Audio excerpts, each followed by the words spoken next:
All right, today we're going to do a little walk around this Series 3 Land Rover 88. This is one I originally built just for me. Stick around.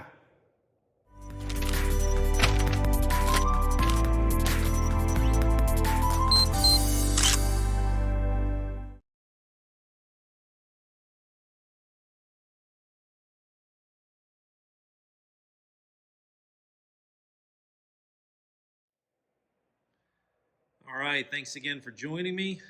My name is Paul Masenchik with Autology Motors here in Denia, Spain. Today I'm going to take you a little walk around this Series 3 Land Rover 88. It's 1976 model. I built this truck for myself. I didn't build it to sell it. I didn't build it as a custom build for a client. I built it just for me.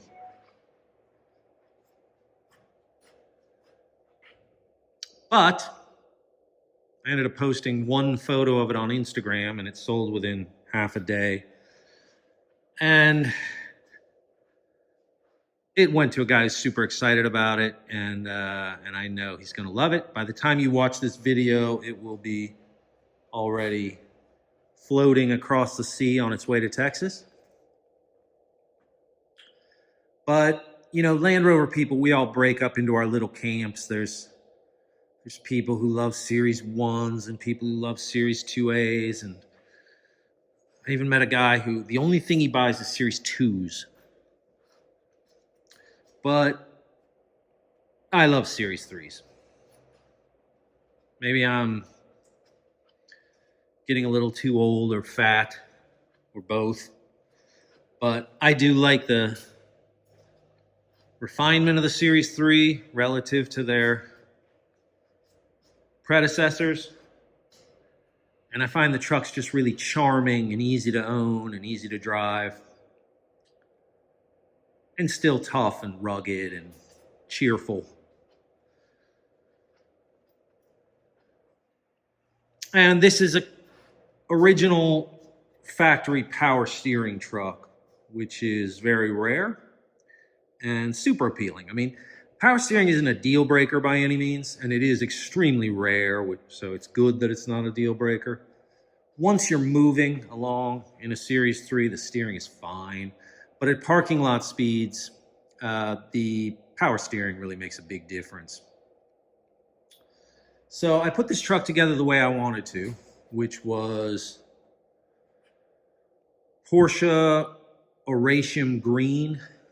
It's a fairly obscure Porsche color from the old 356 days.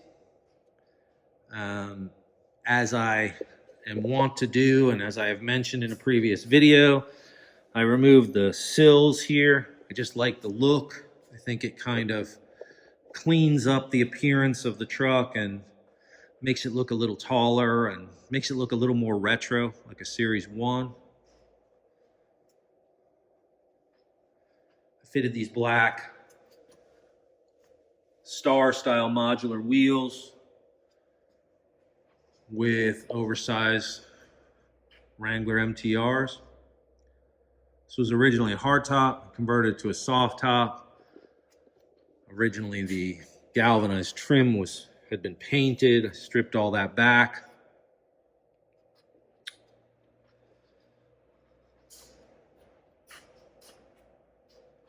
Did an earlier style grille. You can see some of the power steering plumbing through there. Updated headlamps. But basically it's still very classic Series 3 with some nice little updates to make it look a little more aggressive and a little more modern. This originally had the Santana style square tail lamps. I converted to the Solihull style round tail lamps. Not all Santanas had the square tail lamps. It was a mark of the Especial model, but I do prefer the look of the round tail lamps on Series trucks. These panels here I had cut out of aluminum. Actually, they're sized to fit in a Series III grill, the plastic one, but I like them on these Series 2A grills as well. New canvas soft top and frame. The interior I did in this herringbone tan and brown plaid. This was originally a fabric used in Mercedes-Benz R129 chassis SLs. Rear benches are the same.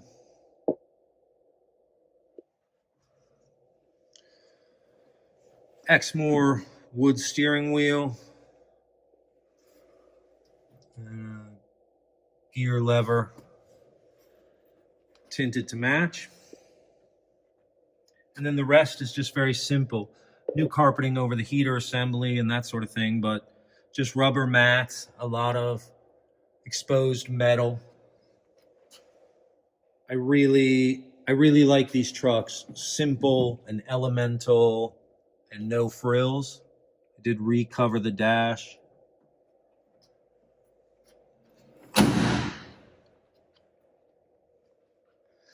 I was originally going to fit the spare to the bonnet, but the gentleman who bought it really wanted it on the rear, so I changed plans at the last minute.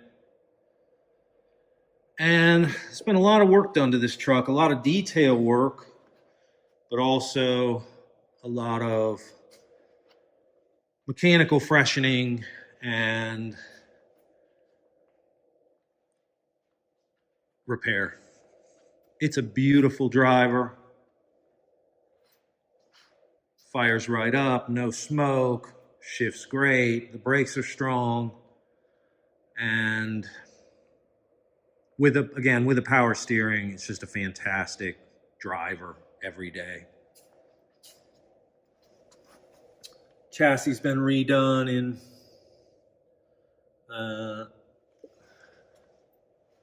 anti-gravel, anti-rust paint.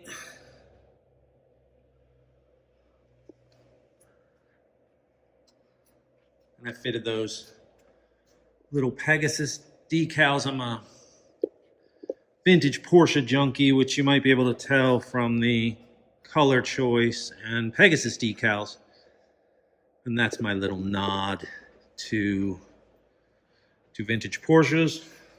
I am probably now going to build another one of these just because I still want it. And as I walk around it now, I'm feeling quite melancholy that it's going to leave. But it's a fantastic truck and it's going to a great home.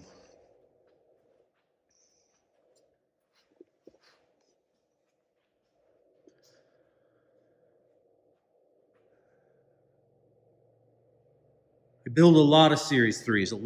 Lately, I've been building a lot of Series trucks. A lot of Series 2As, a lot of Series 3s. And more all the time. They seem to be really catching fire with collectors again in a way that makes me happy, because I think these are such pieces of history and they're so wonderful and charming to drive. They have a very evocative shape. They're incredibly photogenic. And they just make you happy when you drive them. It's impossible to drive I think Steve Martin once said, it's impossible to sing a sad song on the banjo. I feel like it's impossible to drive a Series Land Rover and not be smiling. So I love building these Series trucks, and I'm doing a lot of them. If you want a Series truck for yourself, any color you want, any interior fabrics and materials you want, wheels, detailing, you can go on the website and kind of rough one out through a little build sheet we have there and see kind of where the price points are and what options are available. But basically everything's done here in-house and everything's done by hand. So there's not a lot we can't do with them, and there's not a lot we don't do with them. Series trucks, Defenders, even these Santana 2500s. This blue one here, I did a video recently about what is a Santana 2500, the walk around. This is the truck nearing completion in its transformation. I will do a video about that when it's done, so you can see what it looked like before and what it looks like afterwards. But yeah, these are fantastic trucks, and I'm really going to miss this one. It's going to Texas, and bon voyage.